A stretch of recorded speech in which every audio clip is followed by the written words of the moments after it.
questo è il fiore del partigiano, questo è il fiore. Questo è il fiore del partigiano, questo è il fiore. Questo è il fiore del partigiano, questo è il fiore. Questo è il fiore del partigiano. Una mattina mi sono alzato, oh bella ciao, bella ciao, bella ciao, ciao, ciao. Una mattina mi sono alzato e ho trovato l'invasor. Oh partigiano, portami via, oh bella ciao, bella ciao, bella ciao, ciao, ciao. Partigiano, portami via, che mi sento di morire. Questo è il fiore del partigiano. Questo è il fiore del partigiano. E se io muoio da partigiano, oh bella ciao, bella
All right. Good evening, everybody.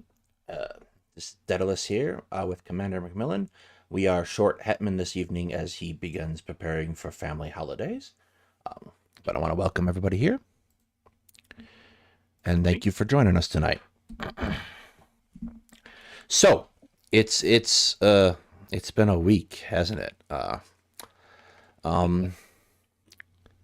We kind of talked about this last time when we talked about Ukraine, but Ukraine has made some very interesting moves over on the delta of the Dnipro River, and I think it's worth talking about. So we're going to do that. Also, we decided to do a blast from the past of 2002, and instead of doing my favorite movie from 2002, which was My Big Fat Greek Wedding, turns out it's Osama bin Laden. So, I got to sit and watch everybody screech at one another yesterday on Twitter and on streams, and it was all quite awful. And I think it's worth talking about that a little bit. And then finally, I think I want to talk a little bit about why does the United States seem to stick their fingers in everyone else's business in the first place? Like, what is this all about, really? Because that's kind of the other half of talking about bin Laden's letter is kind of talking about the American perspective. And we don't do a very good job of that, I think. Like, everyone kind of consistently asks the question, and they usually end up being libertarians. It's like, why do I have to send my money over to these other countries?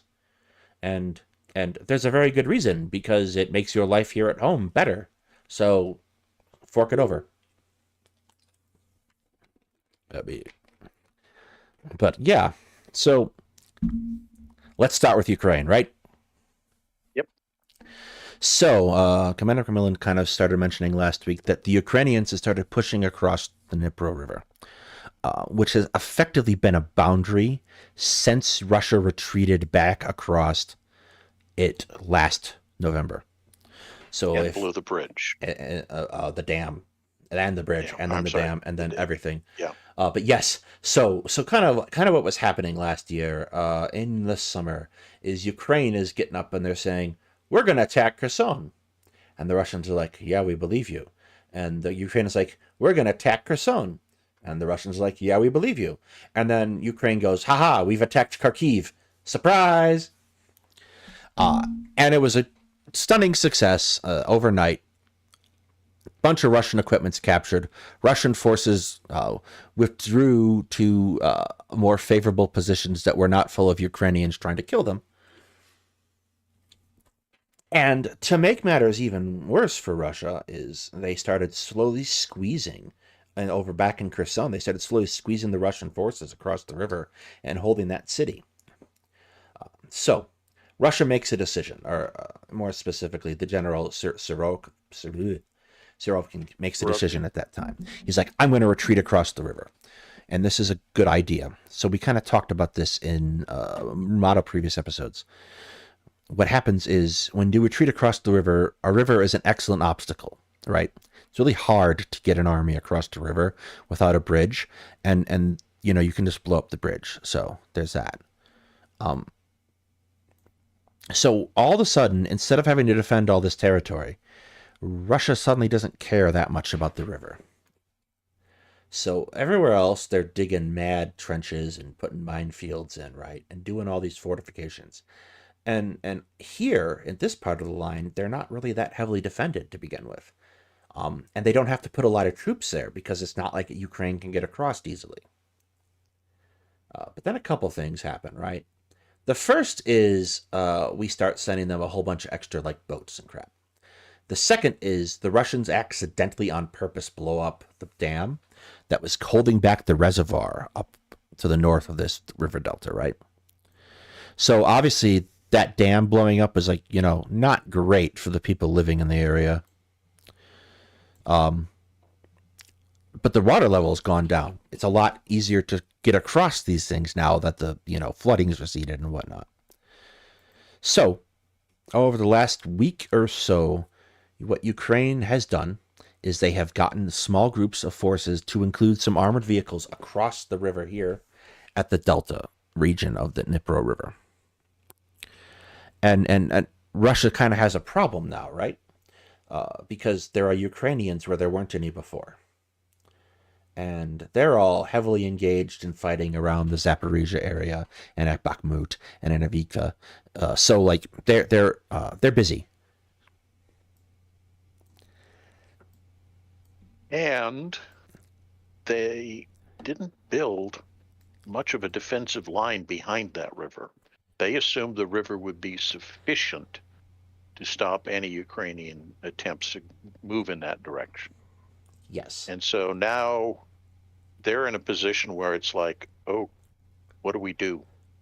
And the really only viable option they have is to pull troops out of other areas. They have to address Ukraine's river crossing somehow. And they have two ways of doing this, right? The first is like, and this is kind of getting into old school like World War II beach defense stuff, is what you have is like you're looking to build a bridgehead, a sustainable area for Ukraine that they can bring equipment over. Let me interrupt real quick.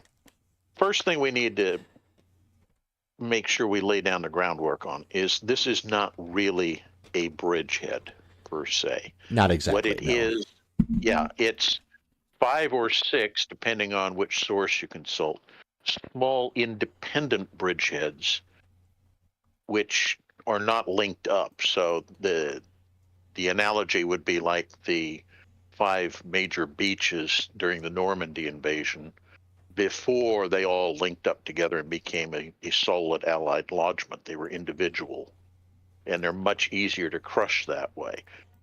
Yes. So like, but the trouble is the Russians don't have any troops to crush them right now. Yes. So Ukraine wants to link all these little groups together, right, and get a bigger space that they can use to start pushing the Russians back. The Russians have 2 options. The first option is to not let that happen and attack the Ukrainians where they are, which is probably the option I think most people would pick if they were in the Russian shoes, right? However, like the commander says, they don't have troops to do it with. So they got to try to get across. They got to try to pull troops from other areas, of which they don't have a lot of areas that aren't like heavily invested right now. Like they have that assault. They're defending 2 positions in the center of the line, and they're attacking in the north, and they don't seem to want to give up that attack. Which is like kind of the obvious answer. It's Bakhmut 2.0. Yeah. Like it seems to me, at least, like fairly obvious. You stop your attack at Avika, and you pull troops down the line to stop this crisis from happening over down in the south. That's option 1. Option 2 is a lot more viable, but silly. There is a lot of marshland in this river delta area. You can kind of see it here on the map. Little squiggly lines of blue intersecting the green and the whatnot. That's all marshland. It's going to be muddy and nasty, at least for another week or 2 before it gets cold. Russia can, a lot of lowland too in between that ground that Russia's currently occupying and what Ukraine wants. However, if Russia falls back, not that far, to about here on the map, I'm pointing at the hills. Commander McMillian is mapless today. Yeah, it's probably about 30 to 50 kilometers from where the little bridgeheads are. Yeah, so if they pull back to that line, they can kind of form a solid line on the hill and force Ukraine to attack uphill when the time comes. Flip side of that is the time Ukraine gets the bridgehead they want. They get to unify it. They get to bring over all the equipment they want. And then they just get to start pushing you. And now you care about this spot again if you're Russia. Right? They didn't have to mind it before. And I talked a lot about this, that Ukraine, at their best, needs to find a way to make the front line longer so that Russia has to put more resources in more places, right? Yeah. This is that happening. So it has the potential to really change their war effort. And it's more than just raw numbers. It's also quality of troops, because when the Russians pulled back across the river, the guys they left watching the river line down there were second-grade troops. Yes. The good stuff was all sent north for the attacks at Bakhmut and now Avdiivka, or to prop up the defensive lines around Zaporizhia. So poor quality troops can't really counterattack. You have to bring in good troops if you're going to counterattack. And if you pull back, you're now lengthening your front with that same group of not particularly good troops who are now stretched even thinner, offering the Ukrainians yet another chance to stage a significant breakthrough. Yes. So, like, there are options developing. We spoke a lot the last couple months about how this is a stalemate. This is a harbinger of that changing. Like, it's not like, it hasn't happened yet, but it could happen. The opportunity exists. And this is also very much, despite the fact that it's, huge for Ukraine, it's gone under the radar this week, to be perfectly honest. Not a lot of people are talking about it. Even people who I normally see very much dedicated to Ukraine have switched gears to talk about Israel. So, like, I thought it was important to highlight this. I agree. I think there's another issue that may be involved, which is that I suspect the success of these little bridgeheads being established actually caught the Ukrainians by surprise. I don't necessarily disagree. I think what they were trying to do is probe and do feint actions to hopefully draw off some troops from the other areas. And, they figured, as soon as they press us, we'll just go back across the river where it's safe. And instead, it's like, well, we can spend the night here. They're not shooting at us. And then the next day, well, let's dig in. We may be able to stay a little longer. Let's bring some reinforcements over. Okay. And, can we swim some of those AAVs over? Yeah, the mission creep type thing. I think we've all felt that in any line of work too. Like, oh my God, I didn't think that was going to work. And then suddenly it does, and now you're like, well, shit. Now what? You become a victim of your own success. Did anybody bring a deck of cards? Yes, exactly. So like, they kind of got to figure out what to do, and like, I don't necessarily like. There have been times when I thought Ukraine was not acting with intention that they totally were. Like, for example, Kherson, the Kherson and Kharkiv counteroffensive last year. Like, like I was like, yeah, it makes sense that Ukraine is going to attack towards Kherson. It's the longest point for Russia's supply lines at any given spot. Makes plenty of sense. What's this Kharkiv business? Oh, well, that actually makes sense too. Just, well, good on you for doing that in secret. That was pretty good, pretty impressive. And so I don't want to discount the possibility that this was their plan all along, and it's not, Ukrainian general staff going, yeah, exactly. That was the plan. Good on you in noticing. So yeah, I think But it even is long term, if they can't exploit it, now or during the winter, at the very least, they can establish a secure base of operations on the southland east side of the river and position themselves to use that as a jumping off point for an offensive next year. Yeah, and also now that it's happened, Russia has to pay attention. Yeah, and so they're going to have to figure out, well, how do we block that if that's the eventuality? They can't ignore this, so they're going to have to divert troops from somewhere. Right. So like Ukraine has an opportunity, like you said, build up a base. Russia has to take a look at what they're doing now, right? And we've seen what kind of equipment they're using right now to do this big push up north in Avdiivka and around Dante. And it's like everything that's the best of what they have left. Not great, right? Yeah. So if Russia's answer is let's go get more troops, now they have another problem, right? They can go and they can conscript more troops, but now we got to equip them and send them into the field and train them. and blah blah blah blah blah. And like they had a hard time doing that last time. Yep. So like this is kind of like you'll listen to army instructors all the time. They're like, don't create problems for your enemy, create dilemmas. And the principal difference is that a problem has a solution that you eventually can work out. A dilemma is when you have two choices made available to you by the enemy and both of them are bad. So this is kind of the classic case of, haha, we've created a dilemma, possibly accidentally. Yeah. Um, and again, it's like if you go and I'm gonna zoom out a little bit, like the map is a little different today than normal. Normally they report artillery hits and artillery shots across the line. I didn't see those come up today, except in a few places, which makes me wonder if they haven't just kind of chilled out a little bit on the Russian side, just a little, so they can figure out what the hell's happening. Yeah.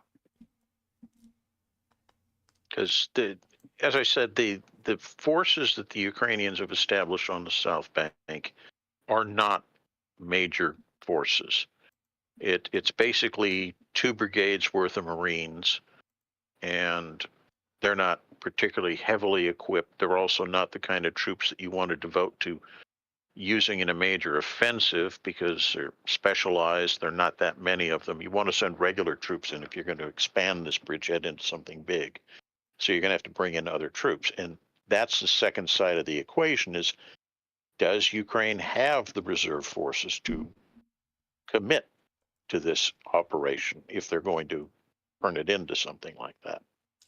Yeah, and like the truth is, on both sides, Ukraine and Russia, there's a lot of smoke and mirrors towards the actual total size of force and Yeah. casualties, which is kind of the determinant for that.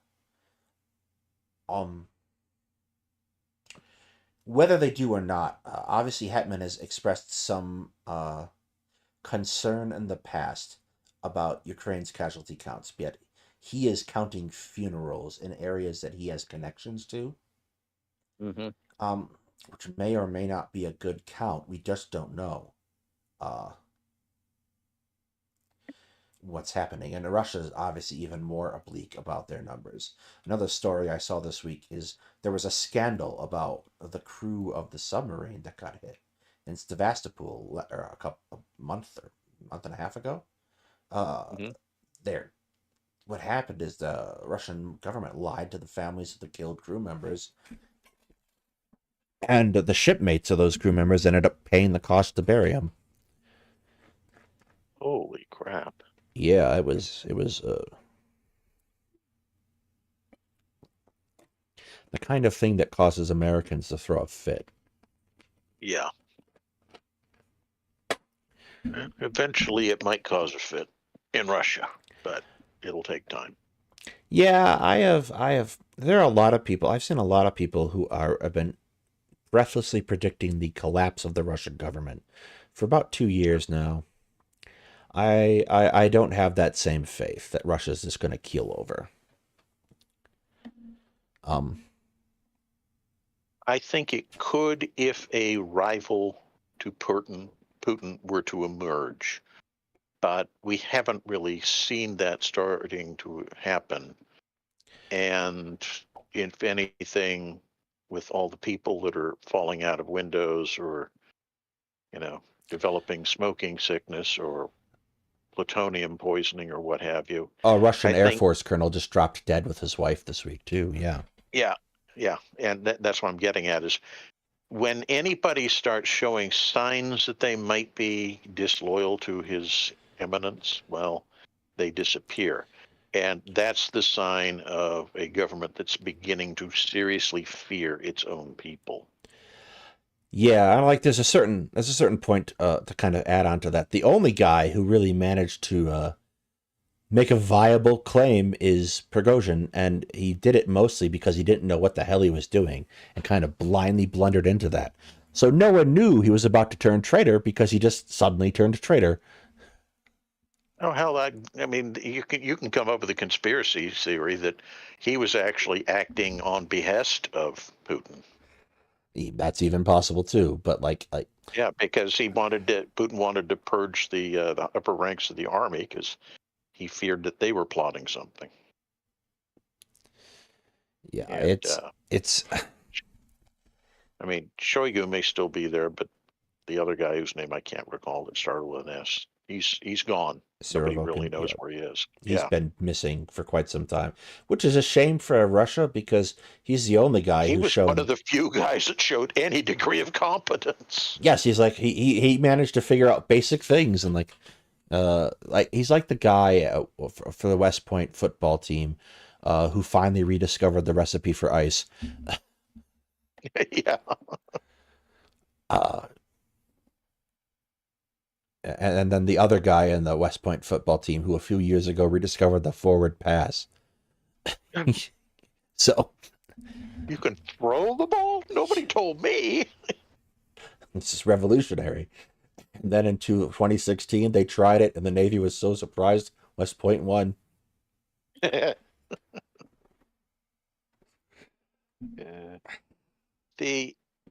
The whole thing, though, I think honestly that's the way the war will eventually end. Is some combination of oligarchs, senior military officials, what have you, will grow some cojones and make him go away. And Yeah, because the their phrase. fates aren't bound to the war with Ukraine, they can then actually negotiate in earnest, where Putin can't do that because that shows weakness and basically is like signing his own death warrant. The other thing I think to point out is that stalemates are stalemates until they're not, and Yeah. the change is very sudden. I think a great example is Russia in World War One. Hmm. They're running along. They have this plan, the Brusilov offensive in 1916, and they do this thing, and the army looks successful for a hot second, and then everything collapses like a flan in the cupboard. So, um, the next year, so stalemates are stalemates until they're not, and they turn very suddenly, and it's easy to kind of fall into that complacent, well, back and forth, like a game of pong or something. But Yeah. it's a Ukraine keeps finding opportunities to do things like this, and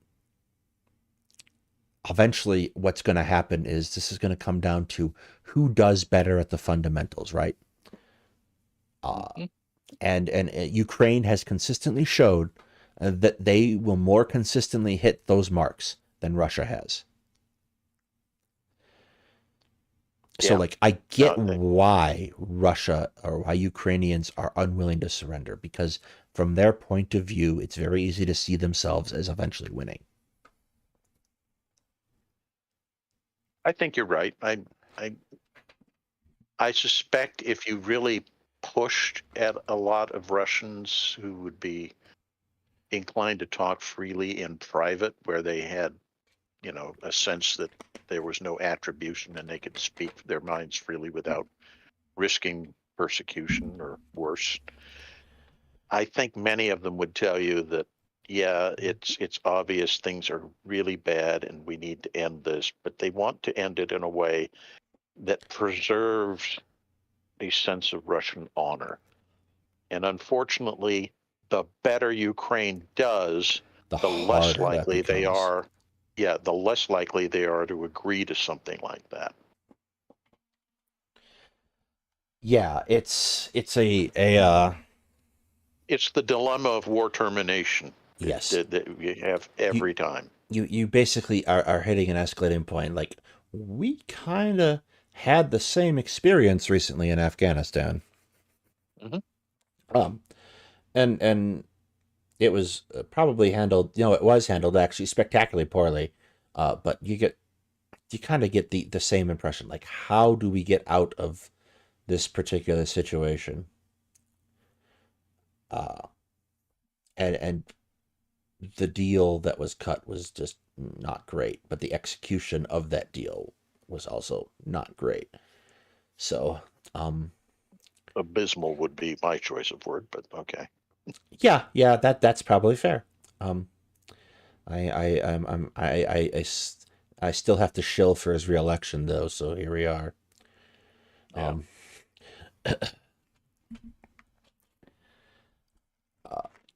can't go too hard there, and Well, like I don't blame the administration so much because I think that was a poison pill that he was deliberately handed by the orange shit gibbon. yes, absolutely, but I don't think they paid nearly close enough attention to what was happening. Yeah, We I agree there, but I think it was designed to fail from the beginning because he knew he wasn't going to have to shoulder that burden, and it would reflect badly on his opponent, and that in 4 years he could wave that flag boldly and say, "See, I wouldn't have done badly." And since nobody ever holds him to account for anything he does anyway, it would play to the mob. Yeah, that gets into, though, I think the two different media ecosystems in the United States. Yeah. Like I cracked a joke in the Discord server about changing the thing from Fox News in the mornings at the dialysis center, but that's really it. Like the switch over from the Fox News channel to the MSNBC, radically different stories are on in the morning shows, like radically. Oh yeah. Yeah. It's an entirely different tenor and tone between the two, and that's not like I'm not like MSNBC's that liberal. No, yeah, they kind of are. They're pro Democrat, right? But they'll throw the Democrats under the bus if enough media swings the other way. Uh, but the degree to which like Fox is negative, No. like they are expertly, masterfully good at framing things in the worst possible light. And completely ignoring anything that puts the administration they don't like in a good light. Yes. And they've got good friends for doing that right now too with Israel because Yeah. Likud is despises the Democratic Party and does everything in their power to make them look bad uh, because they'd rather have Republicans in office too, which One is group of proto-fascists currying favor with the other group of proto-fascists. yes. And that I think is an excellent segue into Your Tik. next topic of the choice. Yes, TikTok and the return of Osama bin Laden, or as I put it, bin Laden to Boogaloo. So last night, and we have a TikTok here at Two Guys Talking History. One day I'll actually figure out how to use it. Anyway, last night on TikTok, some users discovered that Osama bin Laden had written a letter to the United States. More of a manifesto, really. The text of which is ridiculously difficult to find right now. I think I found one copy on Twitter. But the letter was talking about the rationales and justifications for the 9/11 attacks 2 or a year on, give or take. And 9/11 is I realize that the vast majority of my audience is significantly younger than me at this point. But I was alive for 9/11.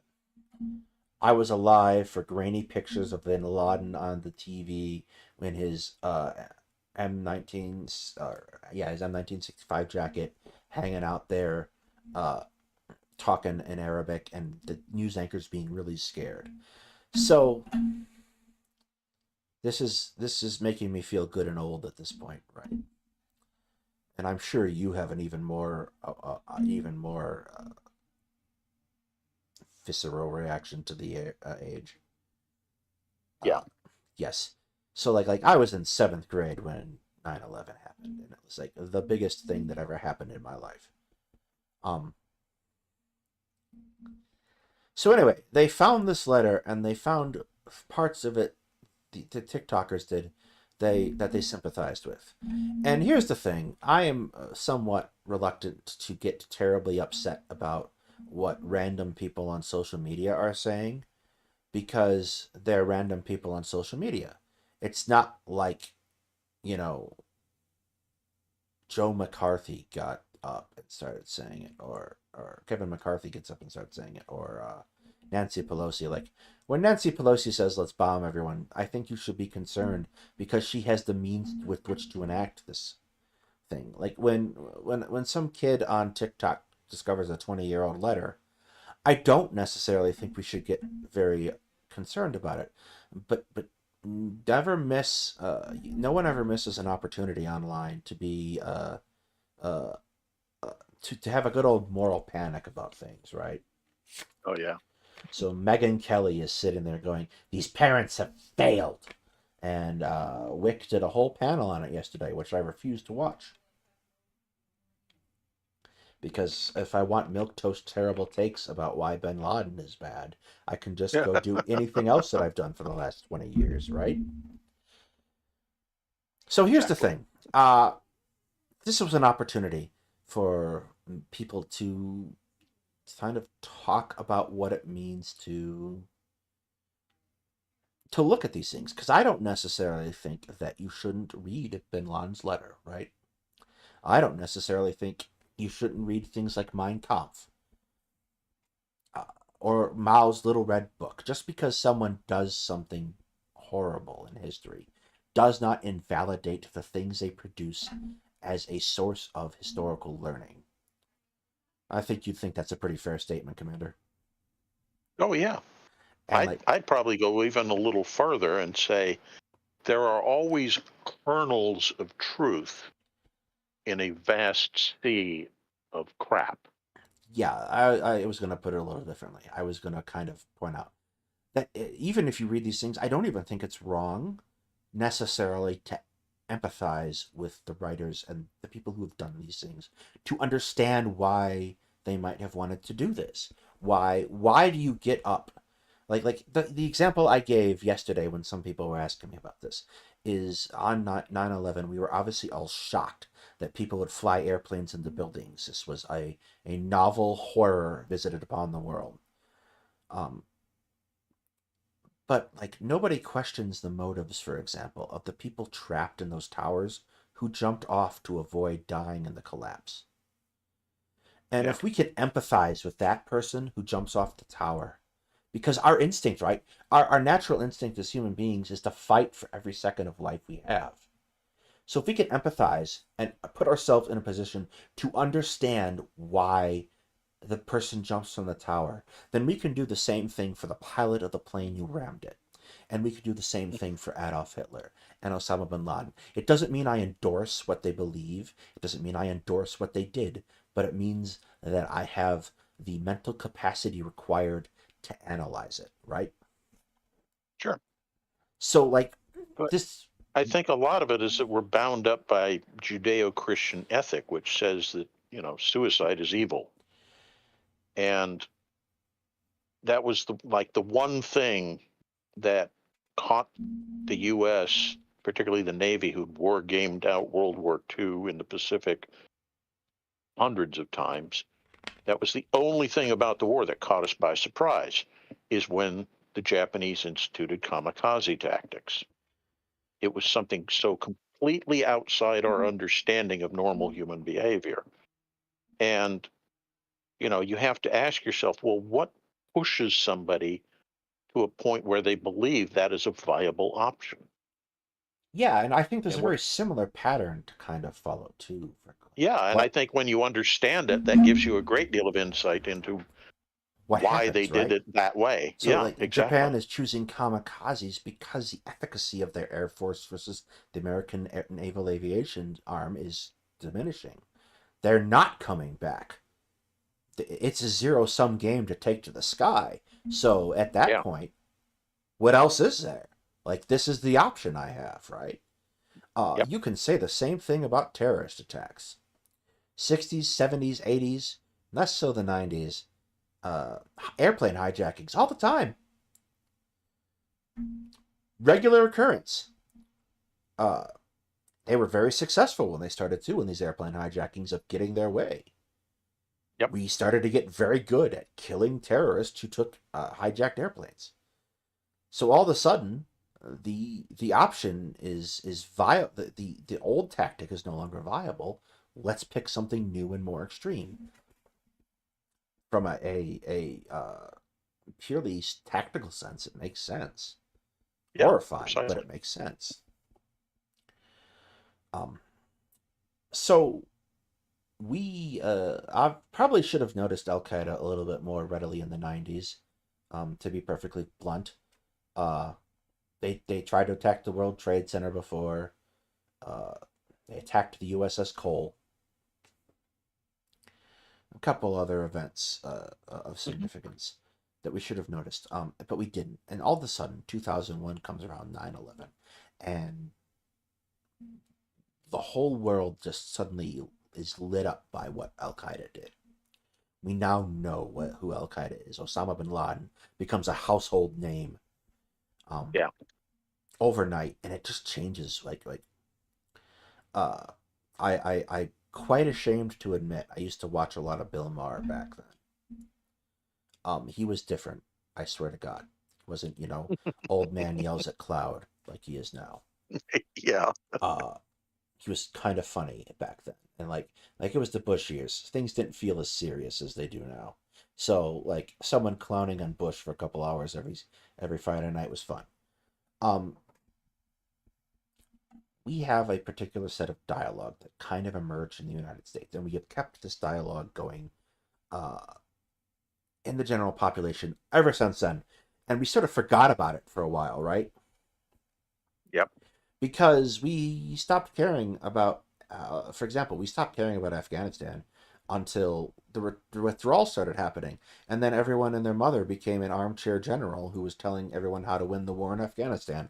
And I'm like, where the hell were you guys for the last decade and a half? Yeah. Could have used your help, White Knight 69, Triple X. Like, what the hell? You didn't see us over here messing around trying to figure this crap out? But yeah, we kind of forgot about it and put Afghanistan and Iraq from our minds. And I still get shocked looks today when I mention that there are American troops operating and fighting the war on terror in Africa. So, Africa, that's a continent. It still exists. Yeah. So we put a lot of this from our Or the mind. fact that we were conducting drone attacks in Yemen. Yes. And Yemen is a horrifying story, one of the most horrific civil wars I think you could possibly imagine that Oh, yeah. no one talks about. And has been going on since what, like the 1950s almost. Yes.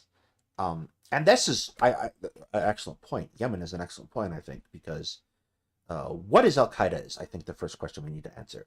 Because we told ourselves that Al Qaeda is terrorists and they're bad guys. And we have to go fight the bad guys. And everyone's like, okay. And they didn't ask any more questions, right? Yeah, because Saddam Hussein was obviously Al Qaeda too. That's why we invaded Iraq, wasn't it? God, I didn't even want to get to that yet, but yes. It's been a very long 20 years. If you see us ever out and about, just buy us a drink. Anyway, Al Qaeda is a Shia Muslim supranational organization. And I say this with a particular emphasis. They are pan-Arabic. They want to bring about a caliphate comprised of every Muslim who's ever lived. Except the Sunnis who they're going to kill. So, that's a little awkward. But this is a group that is dedicated to this goal.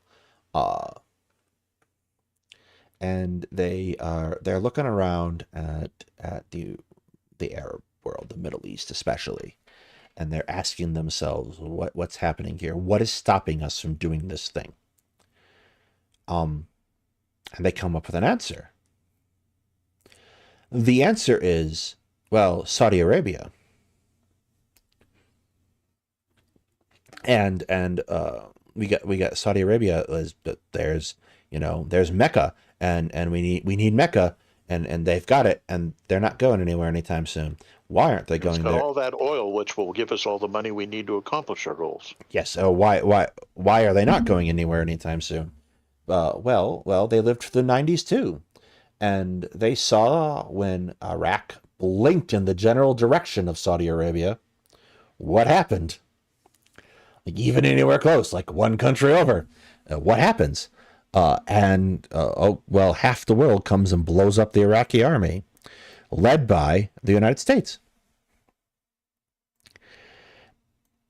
And that's kind of like what they're observing. So like, why are we attacking America? You might ask, from Al Qaeda, and the answer is, to them, a destabilized America is a prerequisite for accomplishing their actual goals. So, Yeah, and I think something that needs to be mentioned, it doesn't make the press almost at all, but there's a lot of, for lack of a better word, insurrectionist activity inside Saudi Arabia. yes, it's not a There happy are, place. yeah, there's lots of assassinations and bombings and such that we in the outside never hear about, because the Royal House of Saud makes damn sure that those pieces of information are suppressed. Their media operation is much better than the Republicans. Oh yeah. For example, we learned about George Santos's own in-house opposition research. Never ever anyone ever speak to me again about how the liberal media is so unfair to Republicans. I don't want to hear it. So Saudi Arabia is kind of like a big factor for Osama bin Laden, um, and apparently 9/11 hijackers, because they all came from there. But like, Osama bin Laden doesn't spring up out of the ground, right?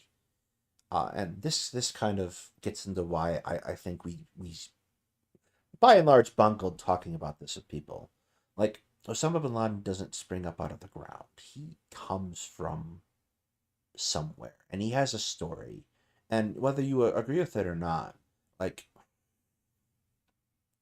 9/11 is a horrible event. It's obviously burned into the consciousness of Americans, and by and large the rest of the world too, because we like to drag everyone along with us when we do things. We're nice that way.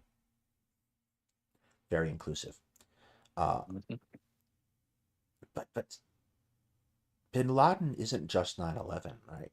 He has done things beforehand. He is a man who used to put his own wealth into building infrastructure in the Middle East. He personally worked alongside people and dug roads. Like, he had attributes about him, and this is why people followed him and why he was considered charismatic. He has attributes about him that you would consider something worth emulating in most cases, like being willing to work with people in the trenches, doing those sorts of things. There's a lot more to just this topic than, oh, bin Laden's letter is based, or bin Laden's horrible and we shouldn't read him. So this is a history channel ostensibly, even though I don't seem to do much history anymore. But that ends tonight, because I made you a little fancy graphic that I'm putting on the screen now. The two guys talking history, 5 C's of historical thinking graphic. And we don't actually own the concept of the 5 C's. You'll find it in virtually every college you'll ever visit that teaches history, right? And these are 5 framing devices for the questions you should ask about history, and when ask about current events too, because when people are referencing history, like a 20-year-old letter written by Osama bin Laden, we need to ask ourselves these questions, right? The 5 C's of historical thinking. The first is change over time. How does, like, our analysis and our world change? And how does this affect how we might look at one event in one time, and how we might look at the exact same event in an entirely different time? Causality. What causes things to happen? I had a history teacher in high school who did a great thing, and I asked him if he still had it before embarking on this great journey, because it was cool.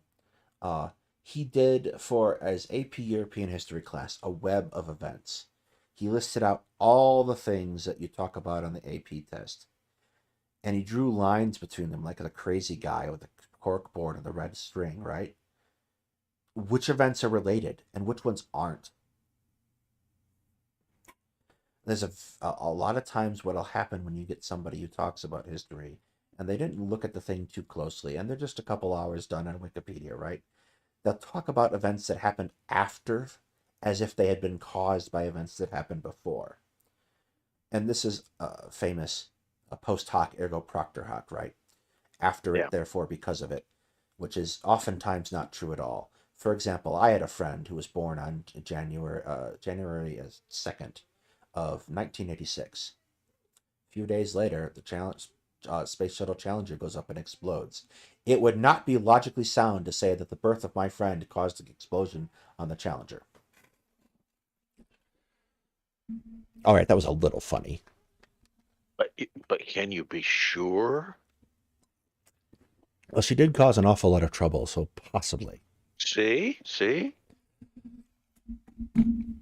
The next one is context. Yes. What is the context surrounding that? And we've talked a little bit about the context surrounding the letter. There are a couple really interesting passages in there, I think, that kind of illustrate that the United States and Israel in particular, despite the fact that that was a takeaway because everyone's watching Hamas, the United States and Israel in particular are kind of like tertiary to Osama bin Laden's considerations. Like, he spends a good portion of time ranting about Chechnya, which was being attacked by the Russians in the 90s and early 2000s. So is this and thing... yet he chooses to attack us and not Russia. Why is that? Because Russia's a hard target. We're a soft target. This is the era of that Lucy, a friend of this channel, talked about the other day. The school where Chechen terrorists take over the school, and the Spetsnaz response is extreme, to say the least. But are you getting the context of the story is important, right? Yeah, I agree. And this is one of the biggest things, I think. This is the thing I keep hammering again and again for the last year, and will probably do so until I decide to find a real job. Context is so important. Like what is the wider context? Some of you in the audience, I know Palm Dad's here, will remember a few months back, I went on and I did a thing, right? It was a show on WIC TV where we debated whether or not American hegemony is a good or a bad thing. And I and several Europeans, for some reason, there were no Americans, other Americans doing this, were arguing for, actually they were Eastern Europeans, so I understand why they were arguing for American hegemony at that point. Because they're all going like, oh, that Russia is looking awfully handsy over there. What ends up happening, it was a train wreck. I've noticed that my audience enjoys clocking the exact moment in debates when my soul leaves my body. Okay. Yes, just that moment where I just go, oh God, we're in for it now. And my essential what argument. Have I done now? My essential argument about this is, and I don't get to make it nearly as much as I wanted to, is American hegemony is preferable to, and we are a much more fair-minded and even-handed hegemon than it has ever existed in history. It is much more preferable to Russian or Chinese hegemony, which apparently was insufficient according to the opposition. But then they turned around halfway through and granted my point, so I think I win, right? I win, right? That's how that works. I think so. Makes sense. Anyway, context matters because, like, if you try to take this story of like, is America a force for good out of the context of the rest of the world, like, you can sit here and list bad things that have happened in history all day, and I don't ever try to minimize those here, but that's not the end of the story. Like, America's past with our indigenous people isn't the end of the story, and we should tell it better, and we should give agency to our indigenous people, and we should give agency to black slaves. We should do all those things, and when we tell these stories, but those stories in and of themselves do not damn us. any more than Osama bin Laden's letter damns us. That's just not how this works. Yeah. And that leads into part 4, which is complexity. And all of these things, like every time I get up to do this show, I feel insufficient to the task at hand. I will always forever feel imposter syndrome, and if I stop doing that, it's probably time to quit. This is hard stuff to talk about. There's never enough time for me to stick in my hour to an hour and a half long shows. How like all the threads are impossible to pick up. Like we talk about Saudi Arabia, but we need to talk about Yemen right below Saudi Arabia and Oman, and like all those things factor into one another, in a very real way. Yeah. It's like that's why I've particularly enjoyed these last few times when me, Hetman, and Commander McMillian have gotten here, because we can all play off of one another, and nobody has to bring the whole picture to the table, right? Because it's Well, a big another picture. part of the problem there is that Americans like to have everything simplified. So you take these enormously convoluted, complex, historical, global situations, and they want to distill it down to, a single soundbite, one little slogan that solves all the problems. And it's so unrealistic to be thinking in those terms. But that's what a lot of people want.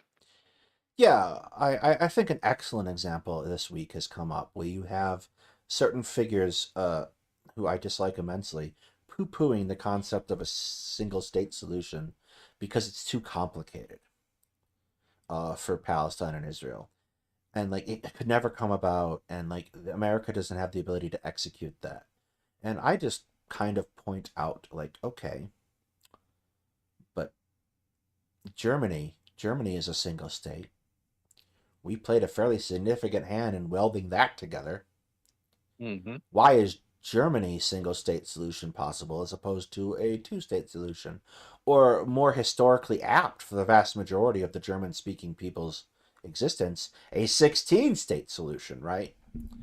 That, Yeah, like, exactly. it's too complicated is not a sufficient answer to the problems that we face.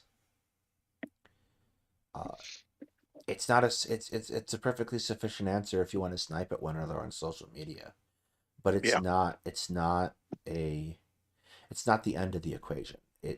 It's too complicated means that people have to give a major shit and get in there and figure it out.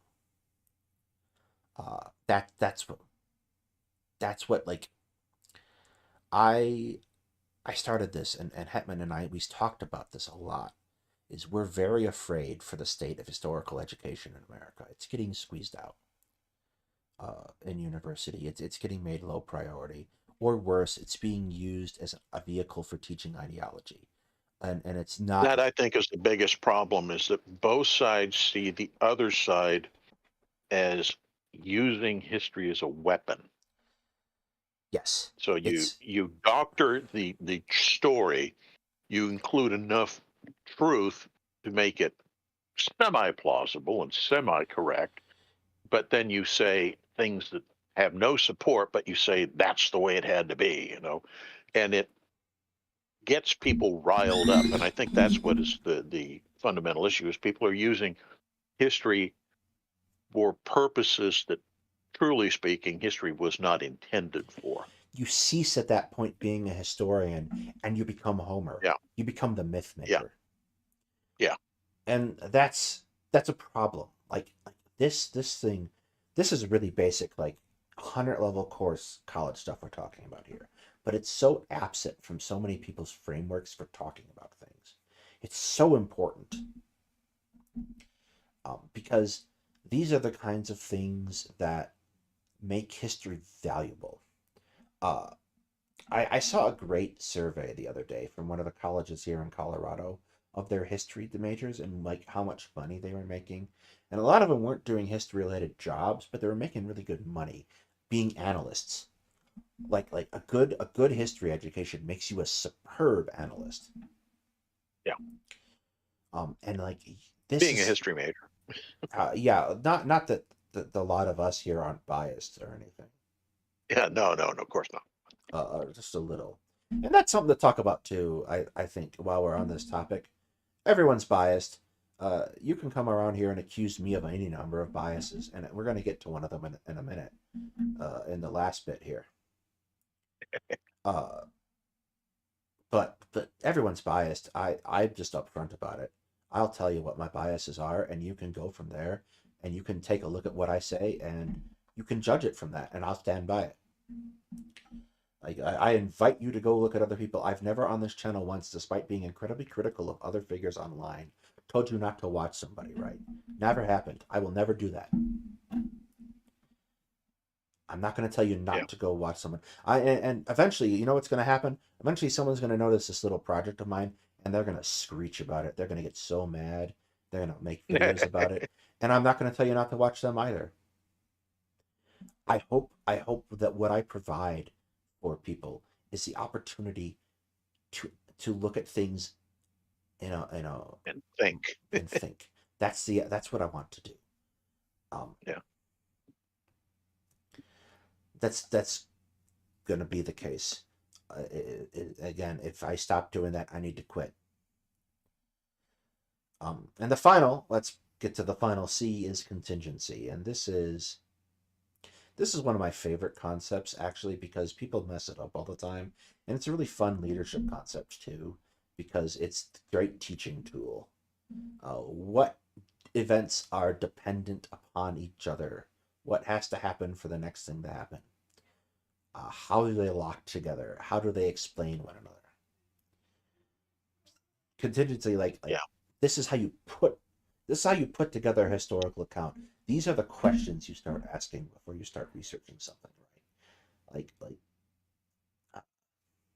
These are the questions we had the opportunity to ask if we weren't screeching at each other about Bin Laden bad.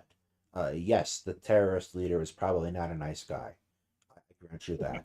Let's move on. Let's try to get something productive done today. That's, this is what we have to kind of do. This is what we kind of got to teach to. This is what I try to take forward when I do contemporary military analysis too. Like, how do I put these things in the context? And I think if you look back, you'll find we do that. There's so much education that is going into this channel between Hetman, myself, and the commander now, of like we've got combined decades of experience at this point between the lot of us, several, probably more than we wish to name out loud. So I want to thank everybody who watches this show regularly too, because you're great. You're a great audience. That's why I targeted the people I targeted. You ask good questions. No one's fought too hard with me yet. And despite your best efforts, you haven't totally exhausted me. So I appreciate that. I hope we can kind of continue with this in the future. Whether I talk about, I don't necessarily want to tempt the wrath of the YouTube gods by directly talking about the contents of Bin Laden's letter. Suffice it to say, you're perfectly willing to go to TikTok and judge for yourself whether or not what is being said has validity. I was not terribly impressed by any of the interlocutors in yesterday's debate. And I am very suspicious of the fact that the entire thing blew up in the first place. This feels like a thing that someone is orchestrating. Oh yeah. Like I'm not entirely certain who. I kind of have a guess. I one of two guesses. Either or really works out well for them. Either Israel or Russia has said, "Oh, look at this. We should make this trend." So that's definitely something that probably happened. That's also something I think we should probably start to keep in mind more and more. People using social media to sow Yes. chaos. There is a great Chaos video benefits their side. by Anders Puck Nielsen. It's short.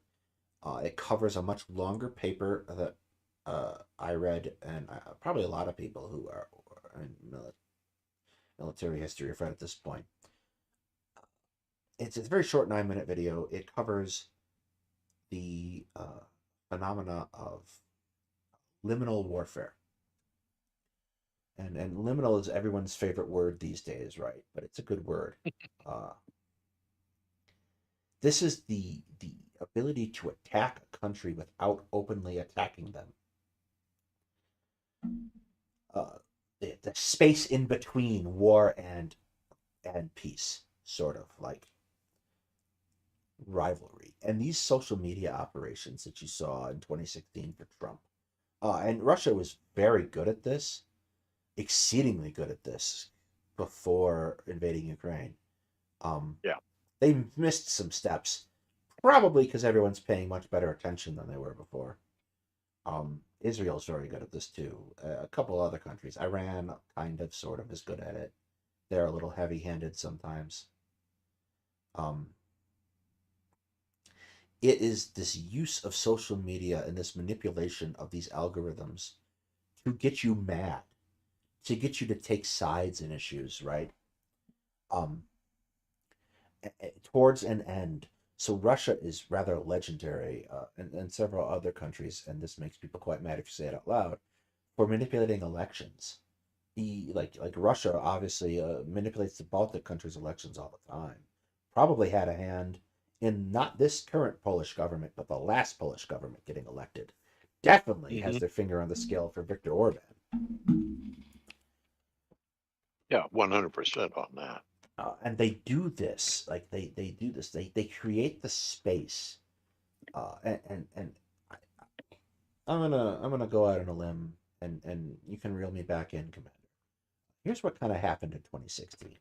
It's not that Russian agents went in and changed the vote totals, but what they did, and they did this all throughout the election, is they took issues that you care about, and they amplified them. So, for example, they amplified the concerns about Bernie Sanders not getting a fair shake by the DNC, and they made sure to try to keep Hillary Clinton's emails on the news. And they don't have to do enough to change an outcome. They don't have to change the votes tallies, whatever. They just have to make just enough people disgusted with the process that they either don't participate or decide to vote for someone silly like Jill Stein. And that's what happened in 2016. And it's not like I can say... There's a secondary part of that I think a lot of people miss, though, because they play both sides of the fence. Yes. There was plenty of Russian stuff that was pro-Biden, believe it or not. Yes. The idea is you try to get people so divided against themselves, so there is no civil discourse, so everybody hates the other side more than they hate the external factor that's trying to influence things and is actually actively aggressive on the international scene. You ignore them because you're so focused on your neighbor who you can't stand because he flies his American flag on the left side and you fly yours on the right, or whatever piss pot nothingness, and that's what it is it's to sow chaos and division, because if we are focused inwards against ourselves, we cannot focus outwards against them. Yes. And I was about to make a joke about Rand Paul's neighbor, but I actually don't blame Rand Paul's neighbor. I'd probably commit a crime if I was Rand Paul's neighbor. But you get that's the a point. reasonable. Yeah. Yeah, it certainly tracks that either one of them, Ron or Rand Paul, is a completely obnoxious homeowner. Like, that tracks 100%.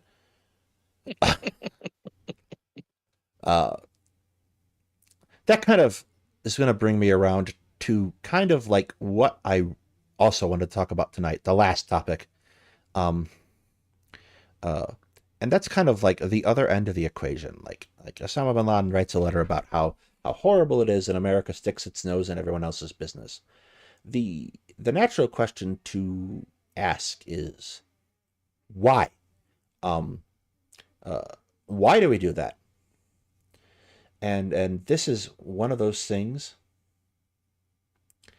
Oh, puppy, you have a puppy? Sorry, chat. Puppy. His name is Rand. I have a puppy. His name is Avery. He is currently hiding tonight, probably because he hadn't get to steal from the cats yet. Anyway,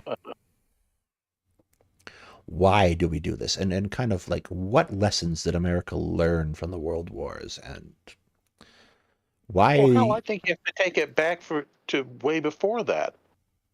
I mean, go back to the Barbary Coast operations and such. America will get involved when America feels that its business interests are being adversely affected. Yes. We have kind of set up a system post-war, and we've spent a great deal of money and effort building this system and designing the points around it to be very beneficial to us because we learned a pretty necessary message. The message is what we have is kind of called, and it's incredibly complicated, and we won't talk about the whole thing other than like what I planned out and wrote out tonight. We have an international system of rules and expectations that you would be quite right to say we inflict upon other countries. And there's a reason for this. Like this is kind of like the answer to the question, why should I send my money to Ukraine or Israel or Africa or in the Middle East or wherever? We know that when we have rules and expectations and a system in place, the world is more stable. And that's good for you, right? That's good for me. So for example, I want to kind of make this point out an event. We all just went through the COVID pandemic, and we all just went through a Russian-induced grain cost spike. Without an international system backing and making the world function as it does, those things become much worse. So everyone kind of remembers how supply chains got disrupted after COVID because everything shut down and like things got funky with cost and etc. That happens a lot more in history before we get involved with this international system, post-war system, right? That's a regular everyday occurrence. So like the food on your plate is vastly shifting in price all the time. These kinds of things are like very common in American economic history. And the reason is we understand increasingly that we are in a global world with a global trade network. So like, what does that kind of mean for the United States? The first thing is, I think, and Commander McMillian will probably want to speak to this at some length, is the United States Navy functionally exists primarily to ensure freedom of trade and free flow of capital throughout the world. They're freedom of the seas, right? Mm-hmm. This is a big part of what the Navy does. And why does America do this? And why does America do this for everyone, right? It's not like we protect our own trade. We protect everyone's trade as a function of our naval operations, right? Because it makes that rules-based order possible. So you sit there and you look at the Navy, and there are legitimate things to say about some of the Navy brass's choices as far as fleet composition goes. There are questions. Don't get me started. Yeah, there are questions you can ask, but the question isn't like, is the Navy too big? The Navy's probably not quite big enough, because we have taken for the first time in history, there's a country that has as its primary purpose on the high seas facilitating trade, right? It's an important system. And I talked a little bit about bias, right? Here's one of my biases. I presuppose that this international order is good and overall a net positive. because it doesn't just allow for you and me here in the States to enjoy benefits. Uh, we have other countries are able to trade with each other. This grain crisis from Ukraine was a disruption of grain to Africa. They're getting from the breadbasket of Europe food sources that they wouldn't otherwise have. It's a very powerful system. Or take like money you spend on NASA, right? And everybody knows NASA is the guys who went off in rockets and grabbed moon rocks or built the shuttles. But they also have hundreds of thousands of programs, all of which you could go look at, right? For free. Anyone in the world can go look at for free, devoted to finding better ways to address things here on Earth using space, satellite imagery, satellite studies, agricultural studies from satellites. All these things are possible because we engage in this kind of practice.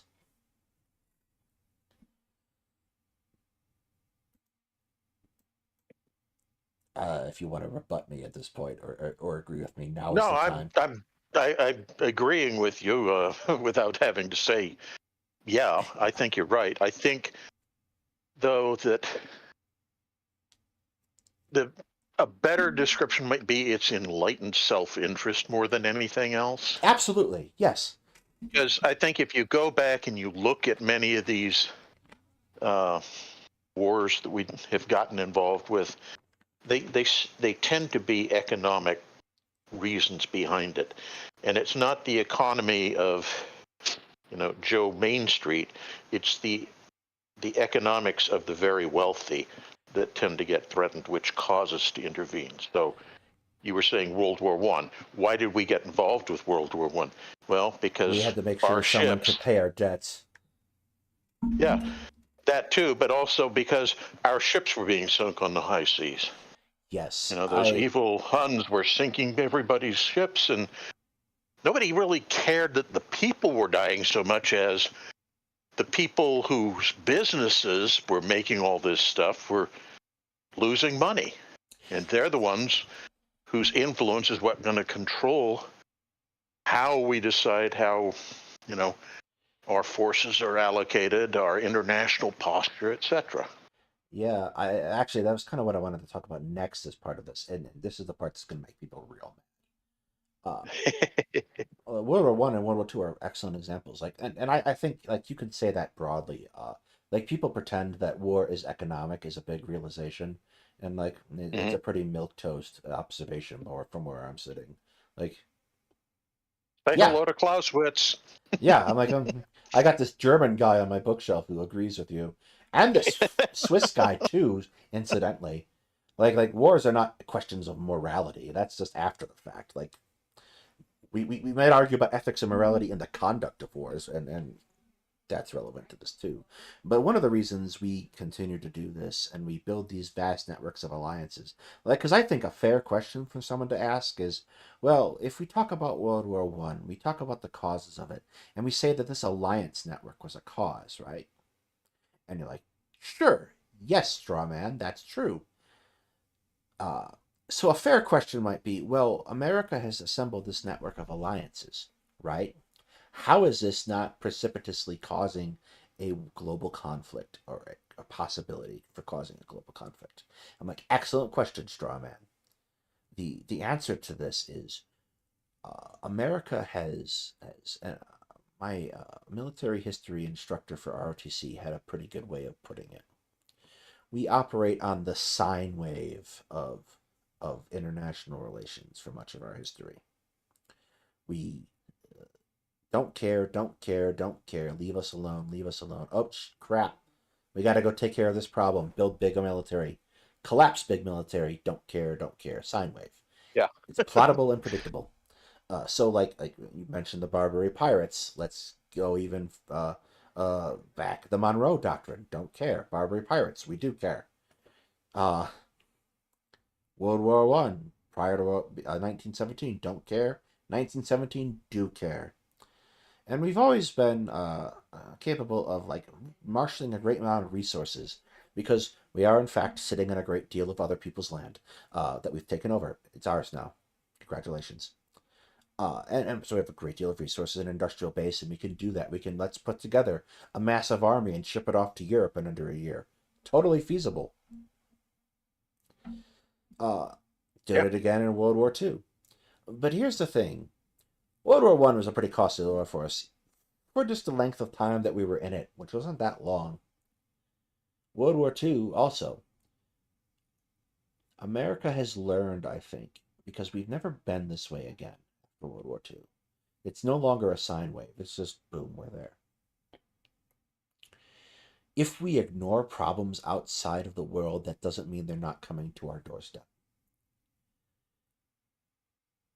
So it doesn't behoove us to turn a blind eye to these things, because what will happen is we will get involved and it will cost more at the tail end of this than it ever would have had we gotten involved from the beginning. It's a refutation of the whole concept of appeasement, basically. Yes. And so, like, you have NATO, and NATO's a massive alliance. The purpose of NATO is ostensibly to fight the Russians. But more importantly, it's to make the prospect of war unappealing for Russia. And like you see this like in the justifications of fighting Ukraine. It's like, oh, it's about NATO expansion. NATO's threatening our borders. No, NATO's not going to go over your borders. They don't care. And in fact, it's telling that of all the targets you could have possibly picked, you pick a target that's not a NATO country, which is a really good advertisement for joining NATO, as Finland and Sweden discovered. And we do the same thing out east with China. We got Japan. Seriously, if anybody as little as 5 years ago had told you that Sweden and Finland would join NATO, they would have laughed you out of the building. Oh, yeah. Traditionally, very neutral. We're going to take the Russians on our own, except for Finland, who had that weird Nazi phase in the 40s. And I don't actually blame Finland for joining the Axis powers because, like, got to kill Russians. Good deal for them. Yeah. After what you did to us in the Winter War, well, we're going to do it in the Continuation War. Seems reasonable. Yeah. I also like, awkwardly, Finland is the only country I know that took German equipment and deployed it with swastikas on it. It's like Balkanroos is for everyone else, but you get the swastika. They were exuberantly grateful for those German tanks. Oh yeah. Exuberantly grateful. But let's not talk about that because again, it's awkward. We're back to complexity. Hey. Can't have that. Anyway. Simplify. Anyway, you build this alliance network, and now Russia has to weigh the cost because Russia's a revisionist power, and it's not terribly happy about the state of world affairs, and it would like to be in charge. And this is a fairly consistent Russian goal for most of the 18th and 19th centuries and 20th and 21st. And they're just so damn bad at it. Not for a lack of trying. China's the same way. China would like to be seen as the next great superpower. And China's probably a house of cards that's going to collapse in on itself, and that's a different story. But the United States, they set up, like China has territorial ambitions on Taiwan and the Philippines and Vietnam. And we'd very much like them not to do that. So we get together with Vietnam and Japan and the Philippines and Australia, and we form, and Taiwan, and we basically form this network. It's like, here is the cost of war. Here's what you go against. Do you think you can take the world? And this has largely worked. To be perfectly blunt, it's been effective. We have seen, I know things look bad right now. Like I'm spending an awful lot of time talking about wars, and I will forever do so. But I'm talking about small wars, a civil war in Sudan, an uprising in Myanmar, a war in Armenia, a war in Ukraine. This is the biggest one we've seen in generations. This scheme has kept wars small. you don't see this global conflagration like you do in those Second and First World Wars, right? It's not just it's just not. Or World War Zero. Uh, which one are you counting that as? That's the basically the French and Indian War. The 7 Years War. uh, Yeah. yeah, You can either all over call the that place. one or that one's also big economic war. Yeah. Very big economic war. You don't see these global conflagrations. It doesn't happen. So, like when you ask me what is American hegemony good for, well, in the nuclear age, it's kept the prospect of nuclear war at bay. Like this, this isn't the end result of this equation is not necessarily always great, but I feel like the benefits have outweighed the negatives, and the negatives can still be improved. Like there are more opportunities, and it's complex, and we're gonna have to sit down and have hard discussions to improve these things. But it doesn't end. Like if America sticks its fingers around for very good reasons, and it's Well, I good think for it you. extends. I think it extends beyond just preventing nuclear war. I think it also includes the fact that this is one of the longest periods in European history that you haven't had a major war. Yeah, there's been no general war in Europe for nearly a century. Yeah. At this point, there's been this is actually statistically one of the most peaceful periods in human history. Someone asked Yeah, but recently. listen to the nightly news, and you'll think otherwise. Well, that's a different but related story. This is, without a doubt, one of the most peaceful periods in human history overall. And, that's what the Pax Americana brought us. It's not. I'm not being big-headed when I say that America has had some of the most significant impacts on our world that any country ever has. And there are things to talk about. There are problems here. There are problems abroad that we've caused. Absolutely. But we cannot throw those things aside uh, because they would make us a little uncomfortable. Yeah. Because like and that's kind of why I assume as a good thing this international order. And we've done a lot of stuff. You'll see a lot of people complaining about the gold standard thing we did, and again, that's another part of it that I don't really want to get into because anytime you talk about the gold standard, the crazies come out. But like, that's why I think it's valuable. That's why I cannot come in and automatically assume the worst of things. Why it's never going to be what our coverage is. Well, it's the way I look at it, and I hate the analogy, but it's effectively true, is America ends up being the global policeman because the neighborhood is now more crowded than it used to be. And somebody needs to keep, the gangs from forming and people from robbing the store and yada, yada, yada. Yeah, I And think that's we stood up and said, well, we'll take on the role since none of the rest of you will. yes. Because guess what? There's opportunity caused when the gang forms, right? Right? Yeah. Everyone knows it. Everyone knows it. And then let's also make people even madder still by drawing this down on a particular level. Is police reform required? Absolutely. But that reform is not abolish the police. It's a complicated and hard question, and it's going to have to be a hard topic. And I don't want to leave it to either the writers of Blue Bloods or the mad people online. Good way of putting it. That show is absolutely buck wild to me, right? Blue Bloods. Yeah. Here's the thing. I started watching it when I was younger, and it was honestly a better show then. And I have this weird thing where if I start a thing, I have to finish it. Uh-huh. So I'm going to watch the last few seasons of Blue Bloods as they sputter to their death, even though at this point it's basically just a Republican news hour. Yeah.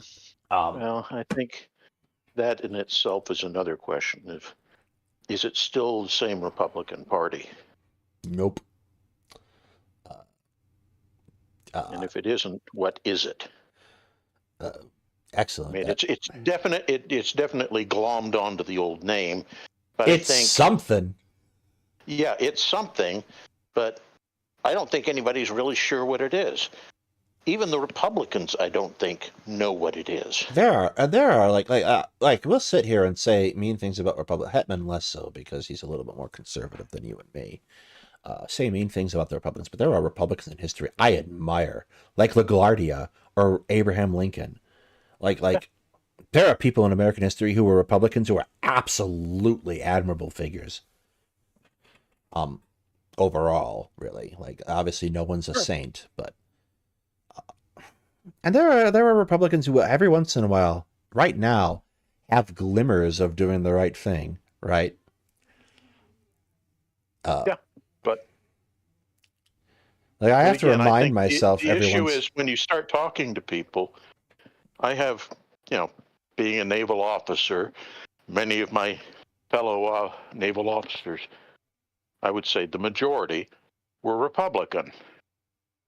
But you talk to these people, and they literally say they don't recognize their party. They're adrift in the American political system because there really isn't a conservative party anymore.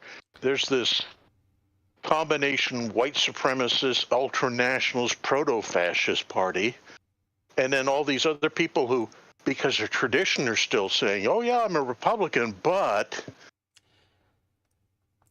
Yes, and so absolutely. and so many of them are saying, "No, I think I'm independent now." I would actually really be deeply interested in a survey of serving military officers. Not so much enlisted, because I have a feeling I know how that breaks down without looking. Uh, Serving military officers across all the branches who are Republican or Democrat. And like it's uncouth to ask, right? Because, Oh yeah, we all get that lecture at some point in officer training about the apolitical military officer corps, right? So it's like not really polite to ask. Um, but like, I think it even goes further. There's a history of military officers not even voting because they thought that just casting a ballot was showing inappropriate, yeah. inappropriate favoritism for one side or the other, and you were supposed to be neutral.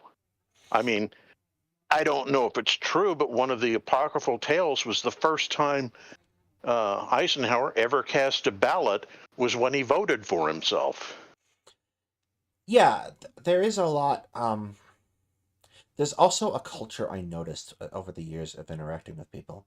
Uh, it's much more socially acceptable to be conservative in the military out loud than it is to be liberal out loud. Yeah. But that doesn't mean there aren't liberals in the military. They're just real quiet about it, like hush hush.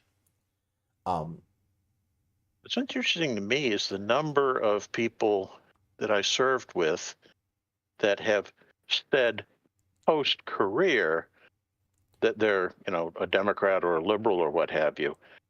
And all the time you thought, oh, they're just, another one of those moderate Republicans. They weren't. They aren't. yeah, I actually, like I said before the stream, I was talked to a lot of young women who went up with in officer training, and knew kind of privately came to me to vent about Dobbs that I did not actually necessarily expect. Um, Yeah. and that was really where also got a sense that the Republicans were in for a walloping in the next election too. I'm like, wait, aren't you conservative?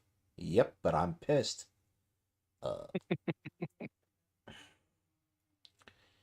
uh, like it was like remarkable to me how many people, and like these were conversations I was having, like borderline conversations even when I was a cadet, right, about some of these Yeah. things, because I've always been a kind of a politics nerd. So like I was having very borderline conversations up to the point like the year my third year when I couldn't continue on, when I got denied. It's like a couple weeks before the election was rolling around the end of the semester.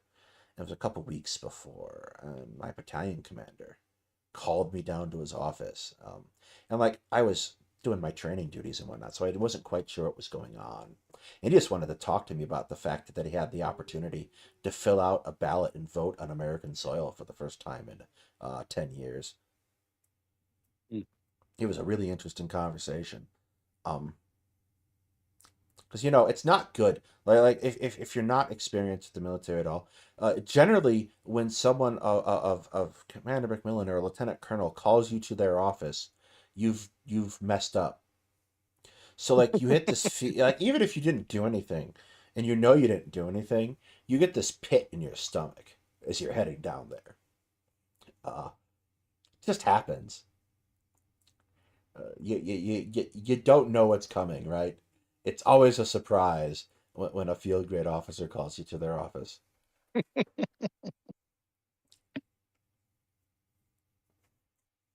I think it's Yeah, unfair to give people heart attacks like that, but here we are. yeah, exactly. Yeah. Uh, I'm sorry, go ahead. I think, no, I was going to say, I think that, and I think it's definitely going to be regional, but I mean, do most of my shopping at the local commissary and exchange. Well, not the exchange, but definitely commissary. You don't like sales tax Um, either? yeah, exactly. But I kind of do a informal seat of my pants survey when I drive into the parking lot. And these are not just active duty people, it's just other retirees like myself who were shopping on base. And you look at the cars and you look at the bumper stickers. And in 2016, I was surprised not to see a huge number of, Trump stickers, but there weren't. There were very few. And, Yeah. and it was kind of surprising to me. I think the mechanics of 2016 got away from us. Um, Yeah. right? Because you have a Democratic president who is marginally popular, and you've had him for 8 years. Um, you should expect just off mechanics alone the Republican to win. But we Yeah. all sat there and we looked and it's like it's Donald Trump. No way. Like how is this happening? This is like a fever dream, right? Yeah, exactly. And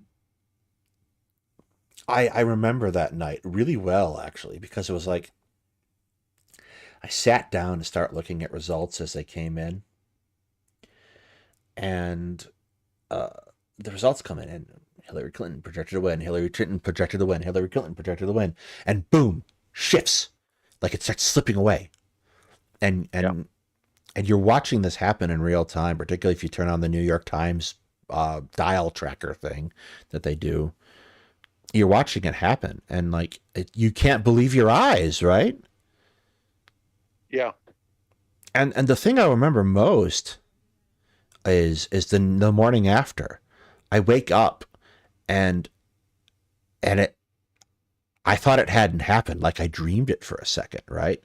And then it just hits me and I'm sick to my stomach. And like Yeah. it was a really weird experience. Like cuz I'm really good at after all these years of, doing this military history thing. I'm really good at kind of sitting on the sidelines and being really clinical about contests because you kind of got to. This hit me like really unexpectedly hard when it happened. Hmm. Um, like really hard. Like I had a hard time reconciling what happened. Um, No, I totally get it. I was kind of the same way. I mean, and just like you sit there and you're going, I can't believe that the people of this country are that stupid And then very quickly, it was replaced with not stupid, disillusioned, and angry. Yeah, I think I think that had a very similar reaction. And that's a really good point. Because our good friend Wick, for example, talking about all the anti-Semitism that's occurred and getting mad about the posters getting torn down. And he's like, yeah, these people who are tearing down posters are evil. I'm like, that's not the first thing I go to, though. I've tried to learn. I've tried to learn a lot about myself and like my inclinations and what I think about people when I see that. And it's easy to hate. It's easy to find them stupid. But what if they're just mad, right? What if they Yep. did this because they're angry? Then there's something there, right? Because like I'm angry too about things. I get angry every time I look at a medical bill. Uh, we don't even want to talk about the concept of medical No, debt. I can go on for hours. I'd prefer not. Yes, but like I get it. Like that kind of comes back to what I was talking about earlier about empathy, right? Yeah. I can I can understand why you do it even if I don't agree with it. And a lot of people are still locked in this, oh, these Trump supporters are stupid and deplorable. And yeah, voting for Donald Trump is probably not the greatest life choice, to be perfectly fair. It clearly did not work out well for a good number of people who died of COVID, Possibly. Yeah, possibly. allegedly. Anyway, Allegedly. Oh, that's an even better choice of word. it- but like I get it. I have to. I can't reach for that thing of. I cannot reach for that thing of the person across from me is cruel automatically. Like I know that's my first instinct, but it's not a good instinct, right? Because Yeah. I'm a Chicago boy, in heart and soul, city kid. Uh, I have a lot more in common with rural folks than I want to admit, though. Like I can't reach for pretending that I'm so much better or different or whatnot. That's kind of like the lesson that we have to take from empathy, not to do that. Because guess what? The opportunity's here again this year, well, this coming year, to vote for Trump. Hmm. And I don't want to be that guy, but there's a chance he wins. Yeah, there is. There's always a chance. And if we didn't do the job of grappling with it uh, this last two times, like we need to start asking the question now, or we're in trouble. Like, because even in 2020, Donald Trump has even losing has a record-breaking number of people turn out to vote for him. Yeah. Biden just happens to do a much better record-breaking job. Like even after everything we experienced for 4 years, 76 million people vote for Donald Trump. Like that's not nothing. Well, I think I can't remember who it was. There was somebody who did an analysis, and they said that the average Trump voter has more in common with a, a Bernie supporter than he does with a normal, regular conservative Republican. I can definitely see that, especially in foreign policy. Yeah, and I thought that was a really interesting observation because if we assume Trump is the extreme on one side of the spectrum and Bernie is extreme on the other side, and yeah, I know, and in Europe Bernie would be considered a centrist, but for America, I'm categorizing it that way. I think if you look at it from that perspective, then you see why the center in some ways is really not occupied by that many people. And what's ending up happening these days is the extremes are fighting over that small center group. And the center group, I think, is fighting desperately to maintain its viability and importance in a world that's increasingly going to the extremes. Yeah, I just want to run back real quick to the Bernie being a centrist in Europe, but not in America. Context. See, we're doing the Yeah. 5 Cs all over the place. Anyway, yeah, no, I think the big reason why I could never have supported Bernie Sanders, even if I liked his domestic policy, was because he's against that international based order that's so fundamental to American life that we just talked about. He's Yeah. like that Donald Trump gave it the old college try. We were really lucky that he was so inept, like, and that all these people around him were inept and like competing to be as inept as possible. Like, Yeah, really lucky. That worked out really well for us. I think that's one of the takeaway lessons learned that the American oligarchy has learned is the next time we push our candidate into power, let's make sure we get somebody in there who has half a functioning brain cell. Yeah, and like the other thing about the Trump administration that was really interesting was all these figures who joined it, who like I would otherwise be well disposed towards, except for that. Like James Mattis is a great example of a person who I'd be relatively well disposed toward, other than, well, why the fuck did you work for Trump? Oh, then you find out that he's basically playing volleyball over there in the Defense Department, trying to stop things from happening. Yeah. Stuff like that, and a couple other figures pop to mind. I've talked a little bit about the roller coaster I had about General Milley, right? So like during the BLM riots, he's followed Trump out in full uniform when they did the tear gas and clearing. And I'm like, wait, Yeah, I remember that. what are you doing? Like we all have the talk. We have the talk about apolitical military, right? Right? What's happening right now? And there's a great article, and I linked it for Mr. somebody. President, you can't do this. I'm the president. I can do whatever I damn well feel like. There's a great article about, it's called Trump versus Generals or something in a magazine. I have it somewhere. It talks extensively about what Milley was up to between that time when that happened and January 2021.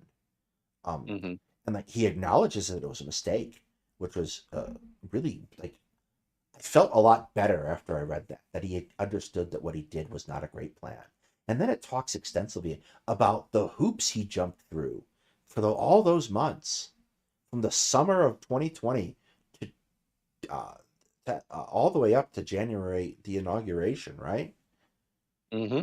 All the hoops he jumped through to try to make sure that Trump, A, keeps us out of a war, and B, that they don't try to invoke the Insurrection Act to take over the country.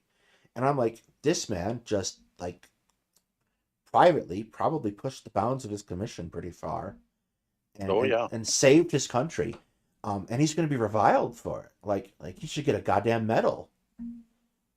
Well, one of the things that I think is interesting is you look at Trump's declarations about what he'll do when he gets reelected, and purging the officer corps is one of the top things in his agenda. Yeah, they're going to have a problem with that. When I spoke about the surveying officers, the young officers coming up out of the academies are much more progressive openly than ever before. Ridiculously so. And there's a cohort now who's hitting 04 and 05 who's been very secretly progressive.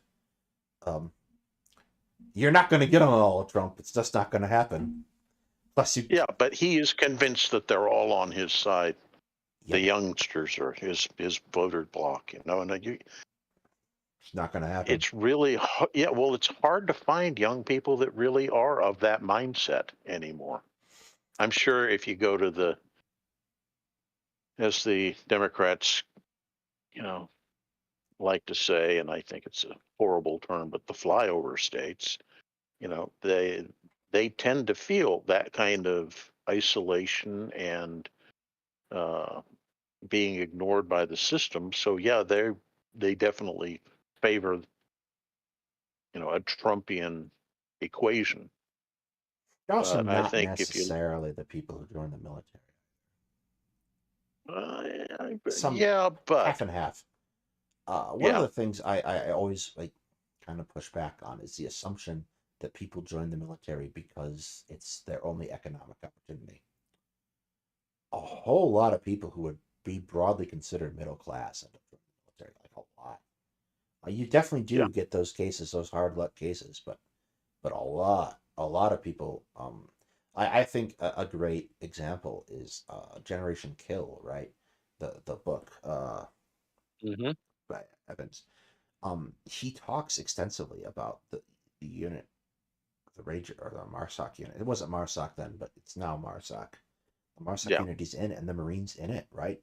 And he expresses surprise several times at how many of them are like of a middle class background. Uh, it's Well, a a fairly lot decent. of people don't realize you go back and you look at the early years of Vietnam, and surprisingly large portion of the U.S. military, even though we had conscription, were actually volunteers. And it's only after the bloodbath starts over there that suddenly they have to really start upping the conscription because they're not getting the volunteers anymore. Yeah, that's a. I think most people have read about the American military recruiting crisis.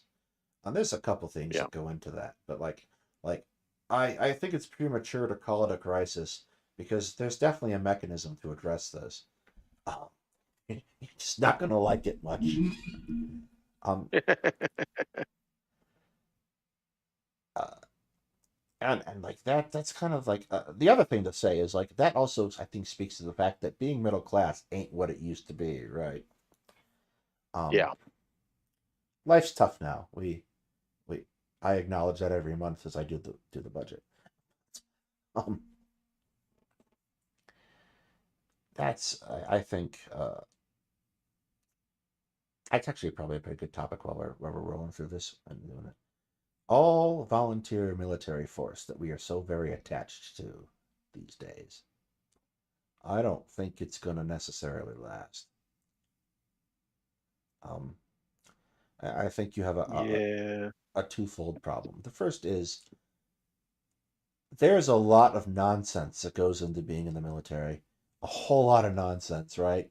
Um, which is now being actively commented upon by TikTok influencers who are in the military. So now people are seeing up front what they might be in for, and are a lot less likely to yeah. want to do that.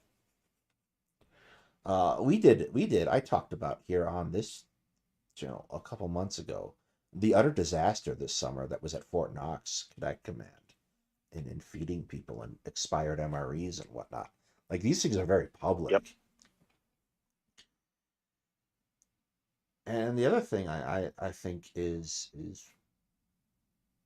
we are not adapting as well to the reality of a near peer situation, which is what we're looking at now, than we ought to be. Yeah, very much so. I totally 100% agree with The you on attitude that. isn't there. Like we did Iraq, and we're still in Iraq, kind of, sort of, but not really, and in Africa. But this, like we had this situation where a kind of undersized and underweight military worked, right? Because we didn't have to fight this war the same way. And that Yeah, won't be the case if Russia keeps getting spunky or China decides to get involved. absolutely. Um, Good news, China signaled its lack of intent to invade Taiwan anytime within the next 10 years. So we got a little bit of a leeway. I think you've heard my opinion on that. Yes. Uh, Yeah, I don't see it happening because Taiwan is the pressure valve on the pressure cooker of Chinese politics. I had a conversation with a Chinese expat who had a very similar take. Which probably going to be the case. which is good because that would kind of push. We talked about you can have legitimate criticisms of the choices of the Navy Admiralty, and this a war with China would probably bring those out real quick. Yeah. Um,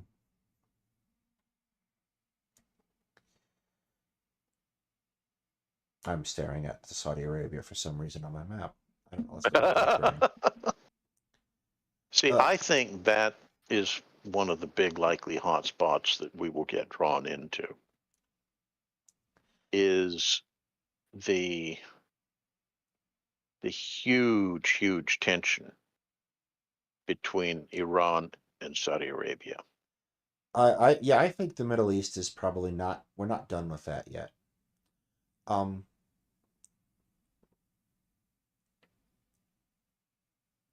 there's kind of a corollary to that. And having already made people mad about police reform and American hegemony is not bad, actually. I'm going to go one step further tonight.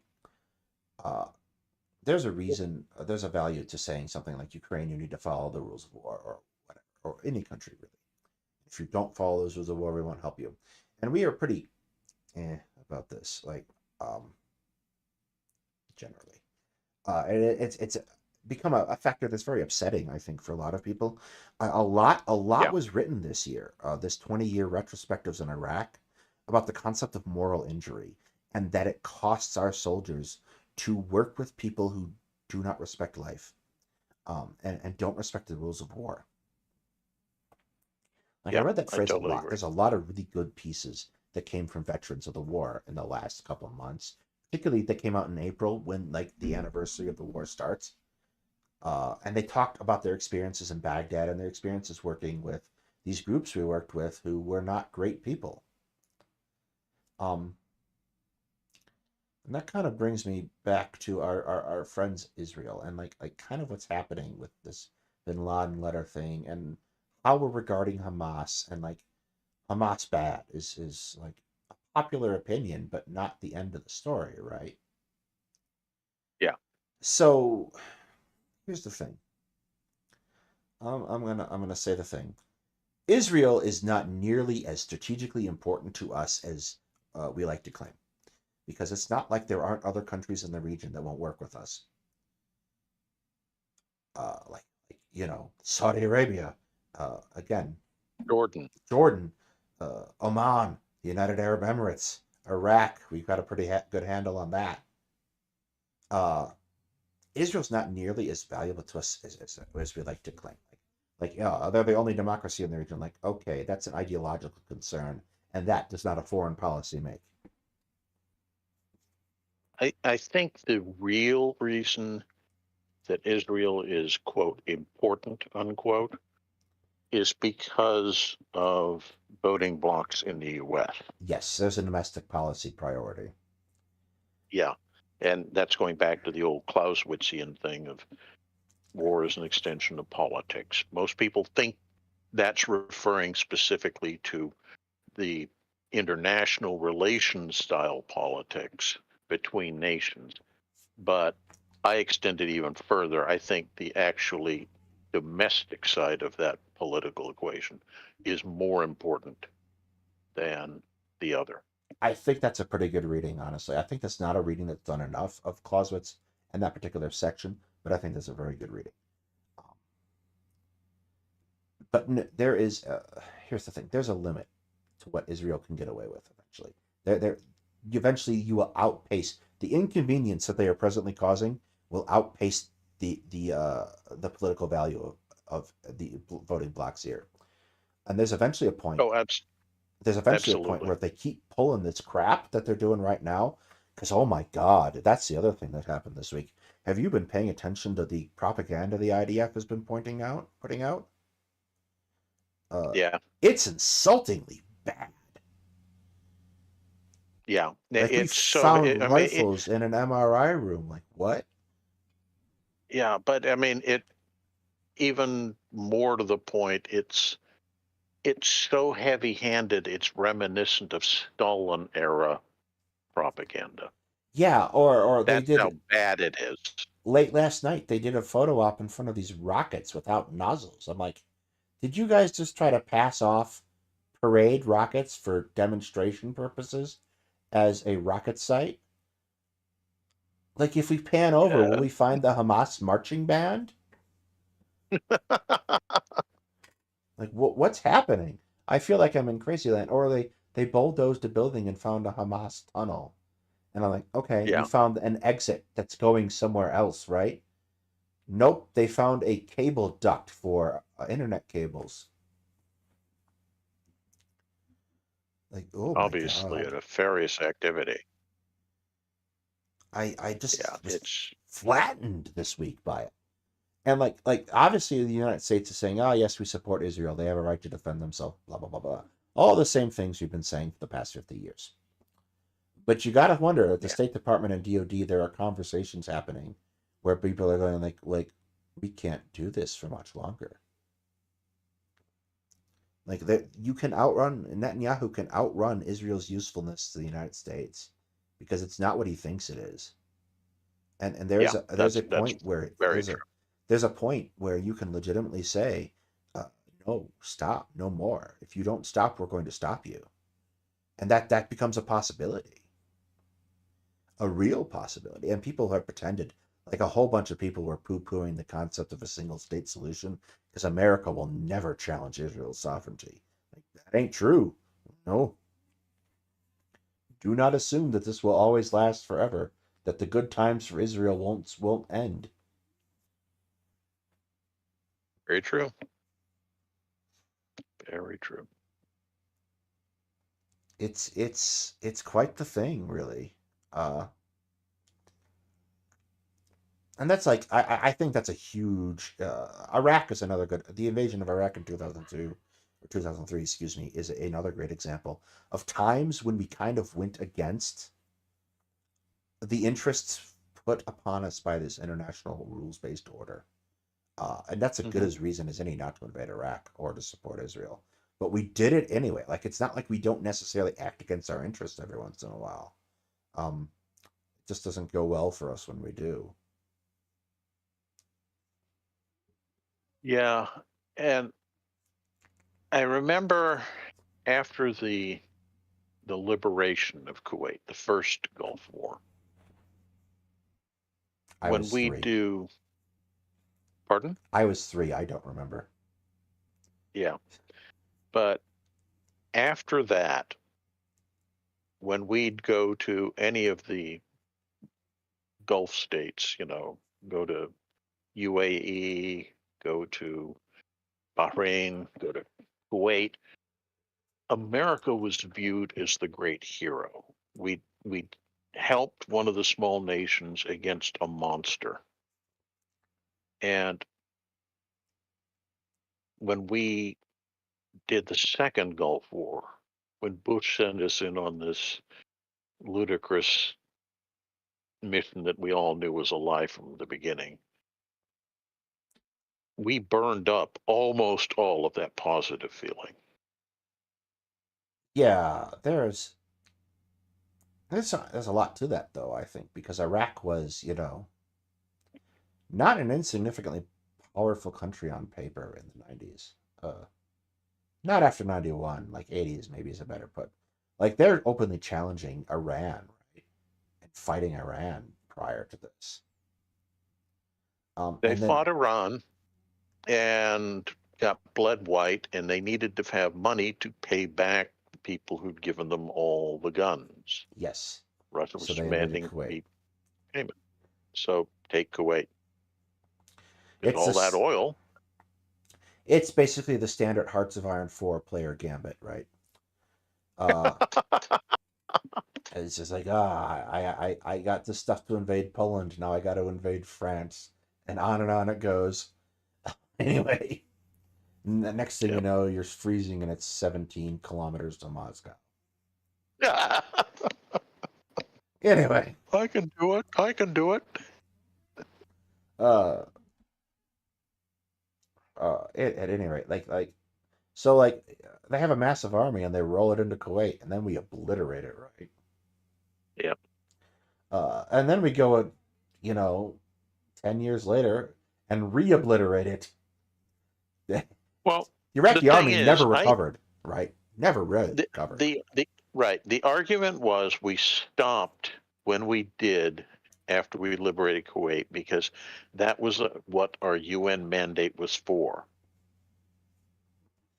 Yes. And everybody that we were with, at least from the Arab side, and you have to remember, as bizarre as it was, we had Egyptian and Syrian and Saudi and UAE and exile Kuwaiti troops fighting on our side. Everybody expected we were going to go all the way to Baghdad and make Saddam go away. And they would have been perfectly fine with that.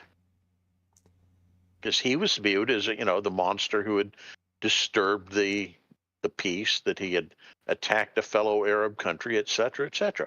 And we didn't. And then we waited that 10 years and did something even more colossally stupid. And it was rough, I think we right? don't, yeah, and I think we don't bother to try to, read the room, as they would say. Yeah, especially with the Middle East. We got really Yeah. bad after 9/11 about Islam in general. Yeah. Understanding it. Like there was basically two. Anybody who speaks or reads Arabic is obviously evil and must die. Yeah, there was obviously like two huge divides that emerged. Is like people who are either like FBI or CIA or military who are making an effort, and not everyone in the military necessarily made the same effort. Yeah.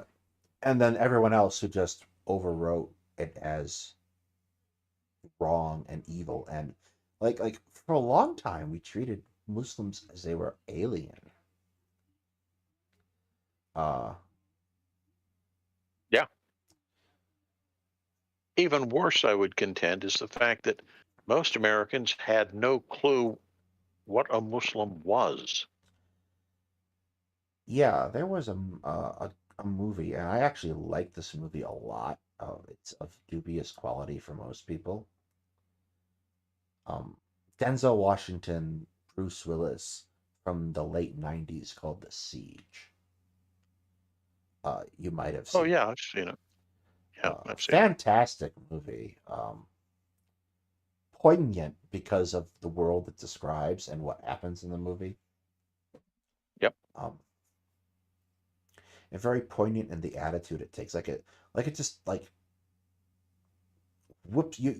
Denzel Washington goes in the speech at the end, like as the movie's coming to a close and dealing with the final conflict of the movie, and like he's talking about this cycle of violence and lack of understanding between uh, Americans at large and Muslims in the Middle East.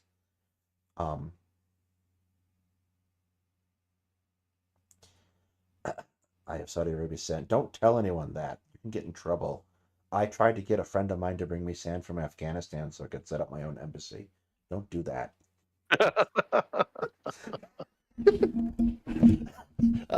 Anyway, Fell out of your chair laughing. I constantly like I made cracks all the time when she was on the forward operating base. I'm like, yeah, they mortared us again last night. I'm like, you know what you guys should do that'd be really funny? You should just move everything 6 inches to the left so it throws off their mortar calculations. Just for fun, just entertain yourselves, right? Yeah. Yeah, but it was like a really poignant movie, right? Really well done, and Yes. like we haven't taken those lessons to heart. And like you would think we would have done that after 9/11 or after Afghanistan. We withdrew from Afghanistan. But here we are for the last month, basically doing the same goddamn thing. All over again, right? Yeah. Seems to be our fate. Repeat the mistakes of yesteryear. But it's like the mistakes of 20 minutes ago. Jesus. Okay, I'll give you that one. We haven't finished committing the mistakes of 20 minutes ago, and we're starting them all over again.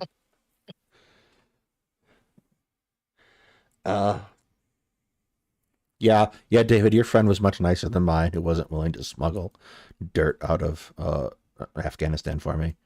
Let's just check the map for the conflict map for Israel today and depress myself.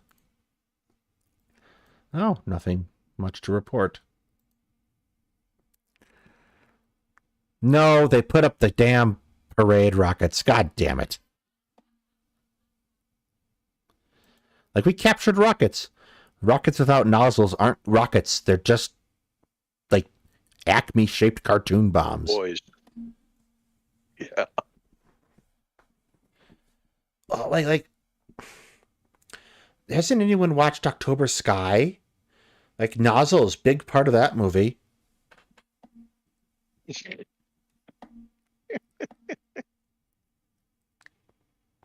That's too sciencey for most people. My dad is huge into aerospace stuff. No need to worry about an inheritance. He bought a Cessna 182. Yeah, oh boy.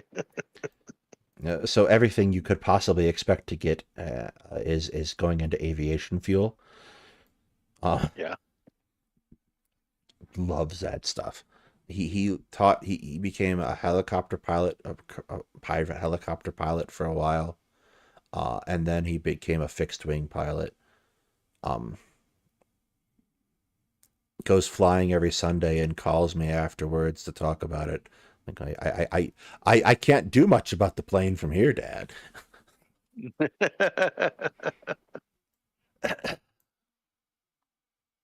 Yeah. Let's see, what's this? Palestinian media. Hamas leader Ahmed Baha was killed as a result of his wound of an Israeli raid. He was in Gaza City. Or Al-Shabaab. Yeah, so that's all delightfully bad.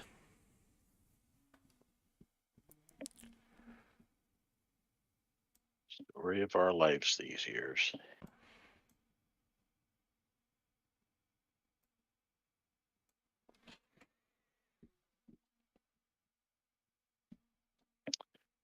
Let's see. Yeah. Well, have we covered all our I think we exciting have topics for the evening? I think we have hit everything. Let me check.